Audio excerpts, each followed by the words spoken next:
ICE officer fatally shot an illegal alien from Mexico in Houston after the man allegedly rammed an ICE vehicle and attempted to run over an agent during an enforcement operation, according to ICE.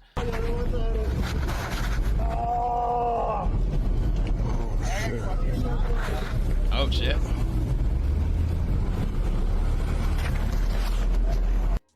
All right. Don't think it got graphic or anything. Didn't hear any gunshots or anything like that. Just guy driving by. But we do have the response from Homeland Security. On July 7th, 2026, at approximately 6:50 a.m. Central Time, ICE law enforcement attempted to conduct a vehicle stop as part of a targeted enforcement operation to arrest an illegal alien.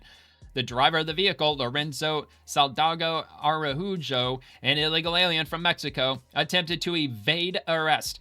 From information we are receiving, he rammed an ICE law enforcement vehicle, refused to follow multiple verbal commands, and weaponized his vehicle in an attempt to run over an ICE law enforcement officer, resulting in our officer firing his weapon in self-defense. The driver was struck and emergency services were immediately contacted. The driver was transported to the hospital where he passed away from his injuries. DHS OIG is leading an investigation into the agent-involved shooting. FBI Houston is leading an investigation into the potential assault on a federal law enforcement officer. This is a developing situation, and we will update the public when more information is available. I certainly hope they have body cameras. Certainly hope that at least they had dash cameras that could release the footage and prove, because you already know where this is going to go as far as the left's concerned. I'm sure they're already printing out all the signs, all the picket signs and all that nonsense. Probably going to be descending on all the major deep blue cities by the thousands this weekend, protesting ICE yet again. Some innocent person was killed by Trump's Gestapo.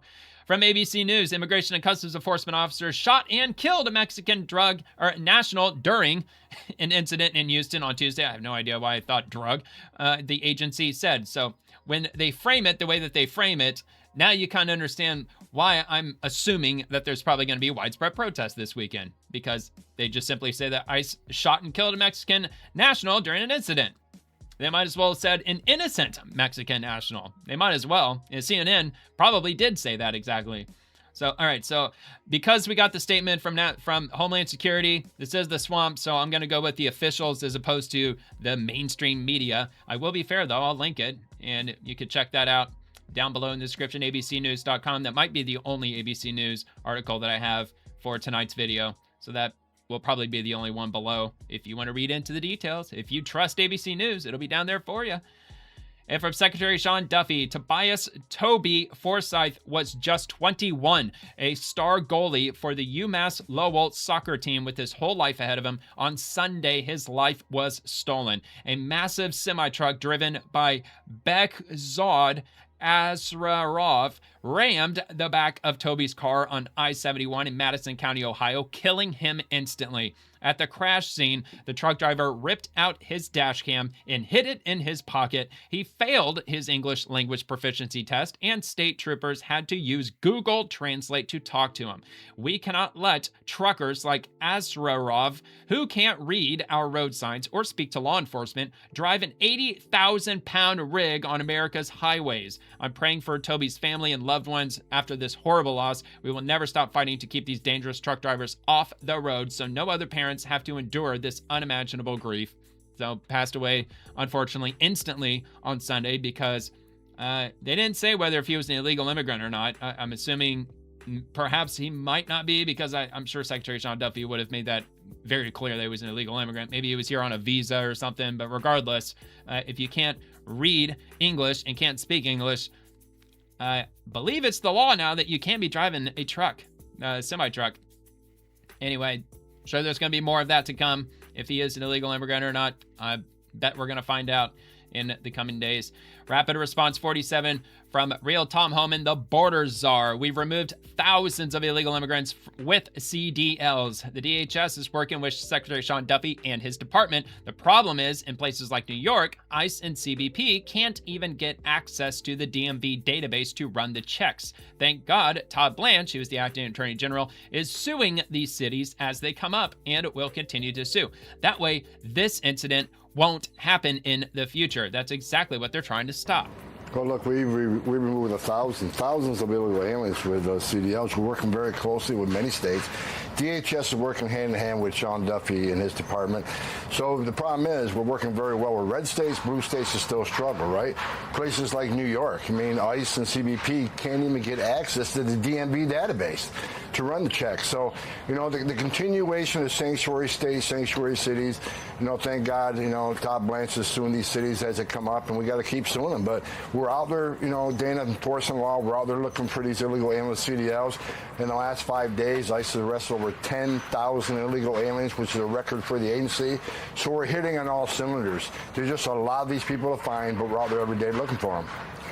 Yeah, they don't want to get rid of their sanctuary state status because if or when, probably when, because you know how the pendulum swings politically from one side to the other. If another Democrat president gets in and the Democrats take over Congress again, they're going to open up the southern border, flood tens of millions more into the country. They're not going to want to settle in the red states because those aren't sanctuary states.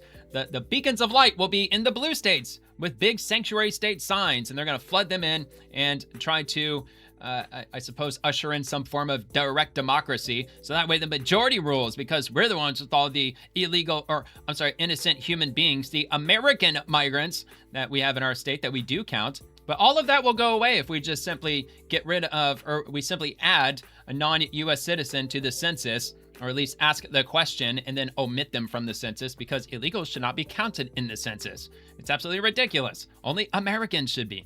From Homeland Security, another criminal illegal alien arrested in sanctuary Spanburgers, Virginia. Juan Arevalo, a criminal illegal alien from El Salvador, was arrested by Fairfax County Police for arring and kidnapping a woman. Governor Spanberger and Virginia sanctuary politicians' reckless policies continue making Virginia a hotbed for illegal alien crime. And they don't give a shit, because these stories come out at least on a weekly basis, and just on and on. ICE says just a few days ago, Fairfax County Police arrested Juan Arevalo for rape and kidnapping. Real winner there. Arevalo has a long rap sheet, which includes 2 convictions of aggravated assault, 2 for property damage, as well as attempted maiming, failure to appear, aggravated assault with a weapon, assault twice, drug possession, illegal reentry, making a false report, and obstructing justice. He was also previously arrested for assault, abduction, identity theft, drug possession, and larceny. Sean Kennedy with Virginians for Safe Communities tells us some of those crimes might never have happened had Fairfax County Commonwealth's Attorney Steve Descano not dropped previous charges against Arevalo, or if he had notified ICE he was in custody so they could deport him. He's accused of rape 1, which is the most serious crime in Virginia short of murder. He's eligible for life in prison, and previously was arrested after a very dangerous high-speed chase where he put not only officers' lives in danger, but a number of people on 495. So this individual is very dangerous and has proven himself a threat to the community, and was yet again released by Steve Descano.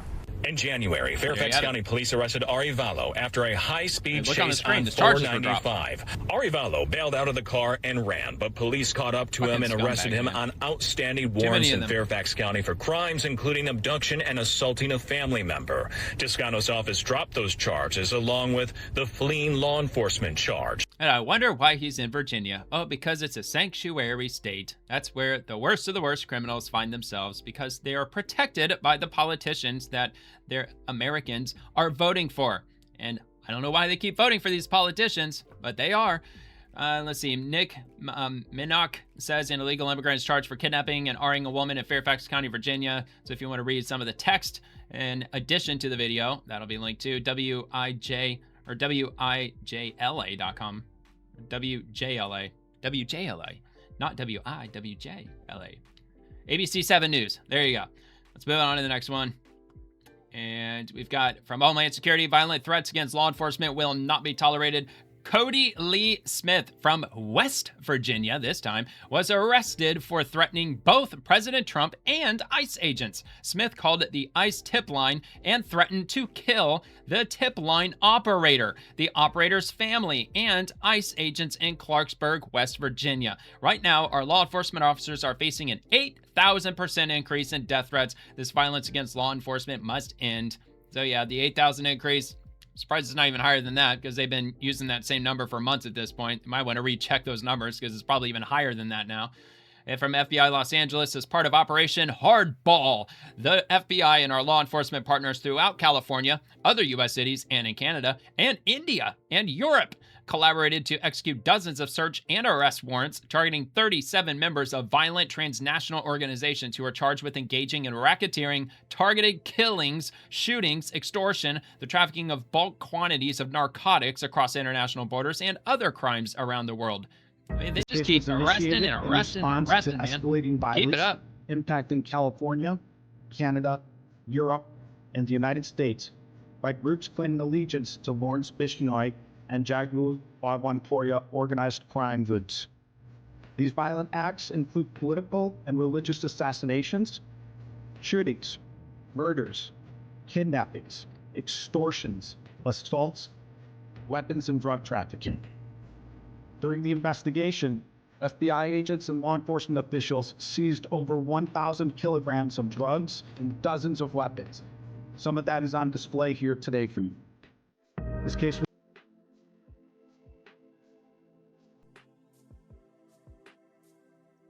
I was muted.